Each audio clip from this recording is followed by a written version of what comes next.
PDP में इस बार कांटे की टक्कर बताई जा रही है। और साथ ही यहाँ पर यानी जम्मू कश्मीर का जब हम जिक्र करते हैं तो यहाँ आप देखिए कि नेशनल कॉन्फ्रेंस और कांग्रेस यहाँ गठबंधन में है और इसीलिए इस बार के एग्जिट पोल्स के हिसाब से भी ये कहा जा रहा है कि दोनों ही जगहों पर यानी हरियाणा और जम्मू कश्मीर में कांग्रेस की सरकार बनती हुई दिखाई दे रही है। इंतजार अब उन चुनावी नतीजों का है कि जनता किसके हक में फैसला सुनाती है।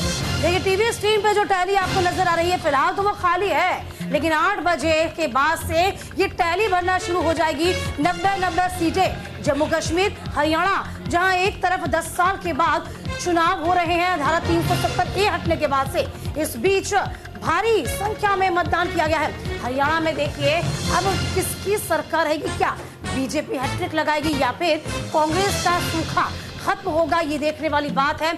इस चुनाव में किसका जोर चलेगा, क्योंकि दोनों ही राज्यों के चुनाव हर पहलू से काफी महत्वपूर्ण है।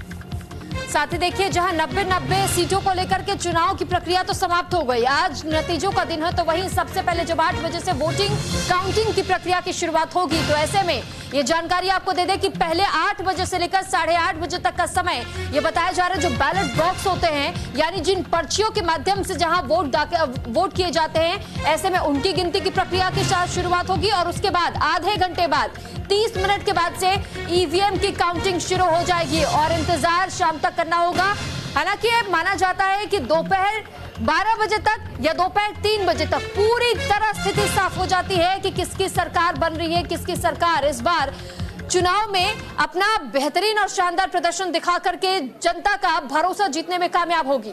देखिए जम्मू कश्मीर में 18 सितंबर से लेकर 1 अक्टूबर तक की हम बात करते हैं। 3 फेज में 63.88% वोटिंग हुई थी। 10 साल पहले यानी कि 2014 में आखिरी बार चुनाव हुआ। 65% मतदान हुए, यानी इस बार 1.12% कम वोटिंग हुई। National conference, Congress, Bhajpa, PDP के अलावा छोटी पार्टियां जम्मू कश्मीर में मुकाबले में हैं। 5 अक्टूबर को आपको बता दें कि एग्जिट पोल भी आए थे और यदि हम एग्जिट पोल को देखें तो नेशनल कॉन्फ्रेंस और कांग्रेस की सरकार को बहुमत मिलता दिखाई दिया। तो फिलहाल 5 एग्जिट पोल में हम असेंबली का अनुमान लगाया गया, लेकिन एग्जिट पोल एग्जिट नहीं होते हैं। कभी कभी ये भी देखा गया, अब देखना ये होगा कि जम्मू कश्मीर में बाजी कौन मारेगा। तो फिलहाल देखिए जम्मू कश्मीर का चुनाव काफी मायने रखता है, हरियाणा का चुनाव काफी मायने रखता है। तो बिल्कुल देखिए जिस तरीके से जानकारी हम आपको दे रहे हैं कि कुल सीटें जहां 90 दोनों जगहों पर, तो वहीं बहुमत का आंकड़ा 46 तक छूना जरूरी हो जाता है।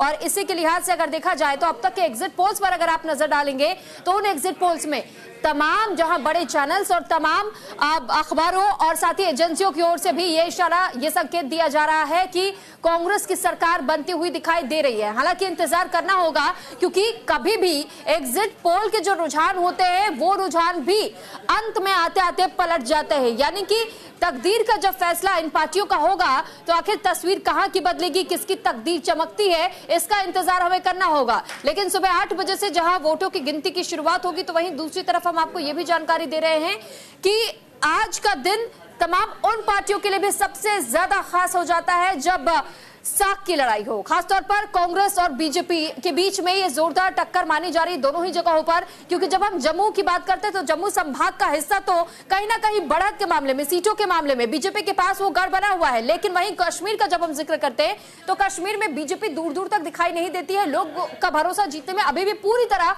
कामयाब होती हुई दिखाई नहीं देती है। और इसको लेकर भी बीजेपी की ओर से कहा गया था कि पूरे प्रयास किए जा रहे जनता का मत हासिल करने के लिए, जनता का रुझान अपनी ओर खींचने के लिए, आकर्षित करने के लिए तमाम प्रयास किए गए। विकासों का मुद्दा दिया गया, रोजगार का मुद्दा दिया गया। लेकिन देखना यह होगा कि 10 सालों के बाद जब सरकार चुनी जाती है तो आखिर 370-35 से रोजगार, विकास, क्या ये मुद्दे हावी होंगे और किस प्रकार से हावी होते हैं, इसका भी इंतजार। वहीं हरियाणा का भी जब हम जिक्र करते हैं तो हरियाणा में भी इसी तरीके की तस्वीर दिखाई देती है। जाहिर सी बात है चुनाव बहुत खास हो जाता है। दीपांकर गुप्ता हमारे साथ इस वक्त जुड़े हुए हैं और वीना अरोड़ा यमुनानगर से हमारे साथ जुड़ी हुई हैं। दीपांकर, सबसे पहले आपका रुख किया जाएगा। दीपांकर, आबो हवा क्या कह रही है, क्योंकि 8 बजे से देखिए मतगणना शुरू हो जाएगी। सबसे पहले बैलेट पेपर, फिलहाल तैयारियां क्या कुछ आपको नजर आ पा रही है दीपांकर? देखिए तैयारियों की हम आपको बात बताएं, जम्मू कश्मीर 30 साल के बाद जमहूरियत का जश्न मनाने जा रहा है, ये हम जरूर कह सकते हैं। जम्मू कश्मीर के करोड़ों जो नागरिक हैं, लोग हैं, चाहे वो छोटे हैं बड़े हैं, वोट किया या नहीं किया, लेकिन जमहूरियत का जश्न जरूर मनाएंगे, लोकतंत्र का जश्न जरूर मनाएंगे। ऐसा नहीं है कि पहले यहाँ पर चुनाव नहीं हुए, पहले भी चुनाव हुए बहुत अच्छे और तरीके से, लेकिन इस बार अगर कुछ खास है तो वो आप ये समझ लीजिए कि उन इलाकों में भी जिस तरह से बम्पर वोटिंग हुई, जहां कभी एक भी वोट नहीं पड़ा करता था पुलिस स्टेशन पर, और इस बार हर जगह लोग जो है वो बेसब्री से इंतजार कर रहे हैं। टीवी चैनल्स पर, फेसबुक पोर्टल्स पर जो है वो लगातार देख रहे हैं कि क्या जिसे उन्हें वोट डाला है वो जीतेगा या नहीं जीतेगा। अब दूसरे जो आपने सवाल किया कि तैयारियां किस तरह की हैं, सुबह 5 बजे रिपोर्टिंग टाइम तमाम जो आपके एम्प्लॉइज हैं उन्हें दे दिया गया था। इस समय सभी जो एम्प्लॉइज हैं वो जो काउंटिंग सेंटर्स हैं वहां पर डेजिग्नेटेड सीट्स पर जाकर बैठ चुके हैं। जो आपकी 7 बजे से प्रोसेस शुरू होगा, जब जो स्ट्रांग रूम्स है वहां से ईवीएम मशीनों को, वीवीपैट मशीन्स को निकाला जाएगा। वहां से पूरा सीसीटीवी सर्वेलेंस है, हर एक चीज को सीसीटीवी मॉनिटर्ड किया गया है और वहां से जो जो टेबल अलॉट है वहां पे पहुंचाया जाएगा। इसके बाद जैसे आपने दर्शकों को बताया कि 8 बजे के करीब जो पोस्टल बैलेट्स है उनकी काउंटिंग शुरू होगी और 8:30 बजे 8:45 बजे तक हम उम्मीद कर रहे हैं 9 बजे से पहले राउंड का ऑफिशियल कंफर्मेशन आ जाएगा। हम ये भी जरूर आपको बताते चले, जैसे ही आरओ एक फर्स्ट राउंड की जो पूरी शीट होती है उसको साइन करते हैं और उसके बाद वो इलेक्शन कमीशन ऑफ इंडिया की वेबसाइट पर डिटेल जो है वो अपलोड होती हैं। लोकल जो यहाँ पर जम्मू में मीडिया सेंटर्स बनाए हुए हैं जो वहां पर जैसे ये डिटेल आएगी ऑफिशियली तभी हम अपने दर्शकों के साथ शेयर करेंगे, क्योंकि अक्सर देखा गया है काउंटिंग में सोशल मीडिया प्लेटफॉर्म्स पर कई चीजें जो है वो चलना शुरू हो जाती हैं।